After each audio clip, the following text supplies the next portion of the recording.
in the organization in which I am in, the word trust gets thrown around a lot. And in that regard, I started to find myself getting very frustrated by constantly getting hit with the word trust, and then no one really then explaining what that meant. Once we decided to unpack trust and really think about what that meant to us as a group, it did a couple of things. It raised a level of awareness, and it provided a common framework from which we could all then understand trust. It's a word equation. So trust equals integrity or honesty, plus reliability or dependability, plus competence, plus communication, plus genuine care. So in crisis management, the trust principles are a great tool to first analyze what areas of trust have been most affected. And then it allows you to, once you've done that, apply individual and organizational energy most effectively at those areas first to start to reestablish trust. So there was a pretty critical moment in Afghanistan where the local governor of the province that I was in did not show up at an event that had a lot of work leading up to it to even bring to fruition. Multiple constituencies were attending this event, and it was going to be a formal acknowledgement of a deal to bring on local militia. Everybody's there, and the governor does not show up. The whole thing pretty much falls apart, along with all the work that had gone to bring us to that moment. In my next meeting with him a week later, I said, hey, look, by not showing up, your integrity, people think you're a liar now.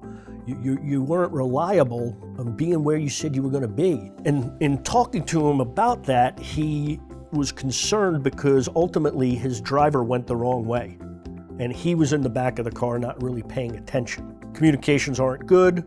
And so we had no way to, just pick up the phone and be like, hey, we're going to be a half hour late type of thing. And so everybody left, he never showed up, and that was really the reason. And he was ashamed a little bit because he thought his competence and that of his driver would come into question. And he's the governor, he's supposed to know where everything is. What do you mean you don't know how to get to a town in your province?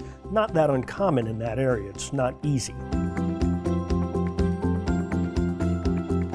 So we used that to frame that discussion. And then what I was able to do to present to him a way forward was bring again into light the kind of equation and say, well, I understand you're concerned that your competence is called into question, but by not addressing this and just taking it kind of, in one area of competence, which is really not as big a deal as maybe you think it is, we're affecting the integrity, genuine care, dependability, reliability. So you have a choice here. And so in that situation with the governor, it was also an opportunity for both he and I to use parts of that trust equation as well and demonstrate to each other that we're willing to be honest with each other. He didn't have to share with me that bit about the competency. I could demonstrate to him that, hey, I genuinely care about what's going on here, man, and I genuinely care about how you're viewed.